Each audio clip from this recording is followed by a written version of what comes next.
اسی لیے باقاعدہ اس سنت کو، رب العالمین کی اس سنت کو مولا کائنات امیر المومنین السلام حکمت نمبر 79 میں بیان کرتے ہیں کہ اگر آخرت چاہو گی نا، دنیا خود بخود آباد ہوگی. کہ اس خوبصورت انداز میں مولا فرماتے ہیں من اصلح ما بینہ و بین اللہ، جو بھی اصلاح کریں، راستہ صاف رکھیں اپنے اور خدا کے درمیان، اپنے اور خدا کے درمیان اصلاح کرے تو کیا کرے گا؟ من اصلح ما بینہ و بین اللہ اصلح اللہ ما بینہ و بین الناس، خدا ان کے اور لوگوں کے درمیان راستے کو صاف کرتا ہے. اپنے اور خدا کے راستے کو صاف رکھو، آپ اور لوگوں کے راستے کو خدا صاف کرتا ہے. ومن اصلح امر آخرتی اصلح اللہ له امر دنیا، اور جو آخرت کو صحیح طریقے سے خالص کرتا ہے، آخرت کے راستے کو صاف رکھتا ہے، اصلح اللہ له امر دنیا، خدا اس کی دنیا کو ٹھیک کر دیتا ہے. آخرت کی فکر آپ کریں گے نا، دنیا کی فکر خدا کرتا ہے. نہیں، اگر دنیا کی فکر کرو گے آخرت سے معروف ہو جاؤ. اسی لیے بہتر یہ کہ آپ اسی دنیا کی فکر کریں، دنیا کو چھوڑ کے آخرت کی فکر کریں. اب دنیا کی مذمت ہو گئی تو یہ نہیں ہے کہ آپ زمین و آسمان اس کی مذمت ہو، یہاں بھی کھانے پینے کی چیزوں کی مذمت ہو، ایسا نہیں ہے. امیر المومنین صلی اللہ علیہ وسلم کے پاس ایک شخص آیا، آ کے دنیا کی مذمت کرنا شروع کیا، کہا یہ دنیا یہ ہے، یہ دنیا وہ. مولا نے بہت کیوں غصے میں ان کو سمجھایا کہ کیا کہہ رہے ہیں آپ. حکمت نمبر 131 تفصیلی تقریباً 2 صفحوں پہ ہے، اس پہ مولا نے دنیا کی حقیقت کو بیان کیا. ان کو کہا کہ آپ کہہ رہے ہو اس دنیا کی مذمت کر رہے ہو، دنیا نے آپ کو کیا کیا، دنیا نے آپ کو کیا بگاڑا ہے. یہ دنیا متجر الانبیاء، انبیاء کی تجارت گاہ ہے. یہ دنیا مسجد الاولیاء، اولیاء اللہ کی سجدگاہ ہے، یہاں پہ آگے سجدے کر دیے. یہ دنیا جو پہ کیا ہے، محبت الوحی، آسمان سے فرشتے نازل ہوتے ہیں. اسی دنیا میں قرآن کریم نازل ہوا ہے، اسی دنیا میں خاتم الانبیاء جیسے عظیم ہستیاں ہیں. دنیا کی مذمت نہیں کریں، دنیا ایک خوبصورت چیز ہے. بس دنیا میں کس چیز کی مذمت کرنا ہے؟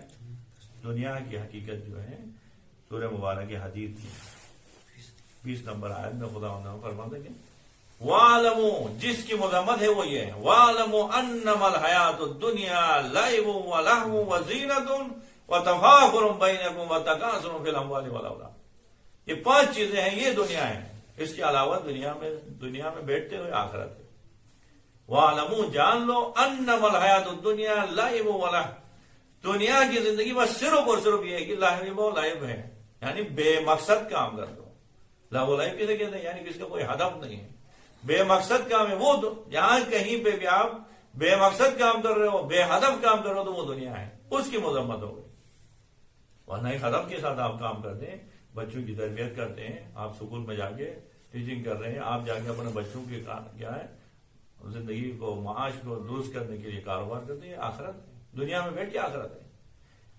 بس دنیا کیا ہے؟ دنیا بے ہدف کام کرتے ہیں، بے مقصد کام کرتے ہیں. یہ دنیا وَاعْلَمُوا أَنَّمَا الْحَيَاةُ الدُّنْيَا لَعِبٌ وَلَهْوٌ وَزِينَةٌ، زینت کی دنیا چیزیں ہیں. یعنی انسان کیا کرتے ہیں؟ فخر فروشی میں لگا ہوا ہے. وَتَفَاخُرٌ، زینت و تفاخر، کہ اس سے گھر سے میرا گھر اچھا ہونا چاہیے، اس کے جوتوں سے میرے جوتے اچھے ہونے چاہیے، اس کی زندگی سے میری زندگی اچھی. یہ تفاخر میں لگا، یہ دنیا. وَتَكَاثُرٌ فِي الْأَمْوَالِ وَالْأَوْلَادِ، اور مال اور اولاد میں تکاثر چاہتے ہیں، زیادہ چاہتے ہیں. کیا کہتے ہیں؟ جیسے بھی ہو میرے اولاد ان سے زیادہ ہونا چاہیے، جیسے بھی ہو میرا مال اس سے بڑھ کے ہونا چاہیے. ان چیزوں کی مذمت ہوگی. دنیا سے مراد زمین و آسمان کی مذمت نہیں ہوگی، دنیا سے مراد دنیا میں بسنے والے لوگوں کی مذمت نہیں ہوگی.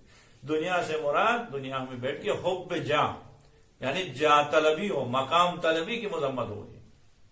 آپ یعنی کیا ہے؟ وزیر اعظم بننے کی فکر میں، صدر بننے کی فکر میں، تنظیم کے بڑے بننے کی، قوم کے بڑے بننے کی، قبائل کے بڑے بننے کی فکر میں.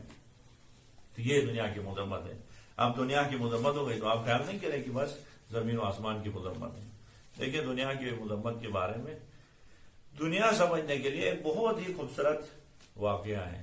اگر اس کو ہم سمجھیں گے تو اگر آپ لوگ بزرگان ہیں، آپ سمجھتے ہیں، دوسروں کو بھی سمجھا سکتے ہیں، لیکن یعنی تذکر کے لیے یا دوسرے لوگ جو سنتے ہیں ان کے لیے دنیا کی حقیقت کی مثال اس طرح. ہمارے سب سے عظیم ترین عالم گزرے ہیں عطا اللہ احمد نراقی، جنہوں نے ایک ایسی عظیم کتاب دی تھی. یہ کتاب ہے معراج السعادہ. معراج السعادہ کو اخلاق کی پورا ایک دورہ ہے، اس میں 3 جلدوں میں، اصل کتاب بعد میں مختصر کر کے 1 جلد میں رہا ہے. جب معراج السعادہ کتاب ہے ان کو لکھا تو ایک کیا ہے عارف نے اس کتاب کو پڑھا، درویش نے کتاب کو پڑھ کے حیران ہو گیا کہ کیسی عظیم کتاب لکھی اس نے. کتاب میں حسد کے بارے میں لکھا ہوا ہے، حسد کیا ہے، حسد کا علاج کیسے کرنا ہے، بغض کیا ہے، دوسروں کے ساتھ نفرت، دنیا طلبی کیا ہے، دنیا کی پھر علاج کیا ہے، ہر پورا ایک ایک باب لکھا ہوا. میرا جو سادہ کی اتنی تاکید ہے کہ حضرت اللہ رضا بحجت رحمۃ اللہ علیہ کہتے تھے روزانہ اگر ایک صفحہ میرا جو سادہ کی پڑھتے رہیں گے تو کبھی گمراہ نہیں ہوں گے. ایسی عجیب کتاب. اب انہوں نے عارف نے اس درویش نے پڑھ لیا. پڑھنے کے بعد انہوں نے کہا کہ یہ کیسی عظیم کتاب لکھا ہے. اب یہ شخص جس نے یہ کتاب لکھی ہے وہ کتنا عابد ہوگا، کتنا زاہد ہوگا، وہ تو غاروں میں زندگی کرتا ہوگا.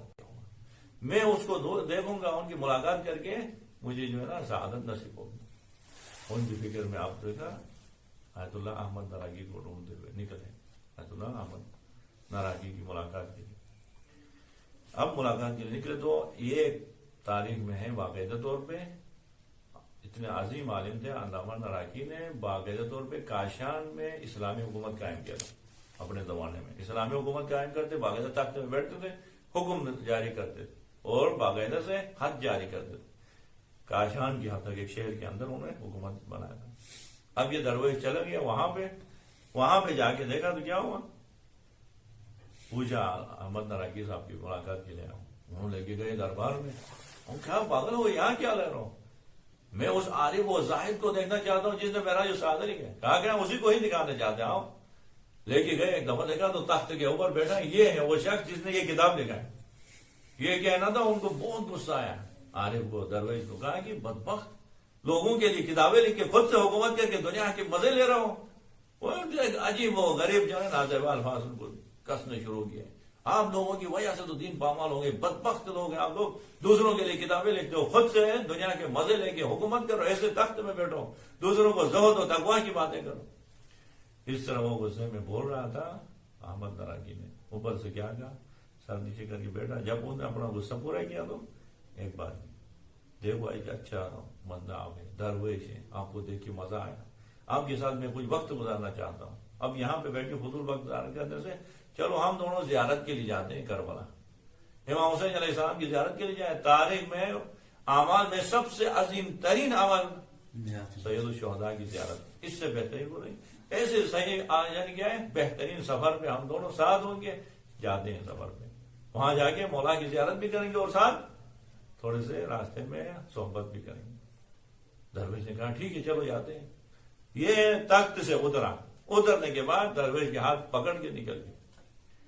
ساتھ دونوں ابھی سفر کے لیے امام حسین صاحب کی زیارت کے لیے وہاں سے کو پتہ نہیں لگا کہ سب کچھ چھوڑ کے نکلے. راستے میں جا کے درویش کو پتہ چلا کہ غصے میں تھا، وہاں پہ غصے کی وجہ سے کیا کیا، اپنے کشکول کو وہاں پہ چھوڑ کے بولنا شروع کیا. اب اس کو یاد آیا کہ میں نے اپنا کشکول چھوڑ کے آیا.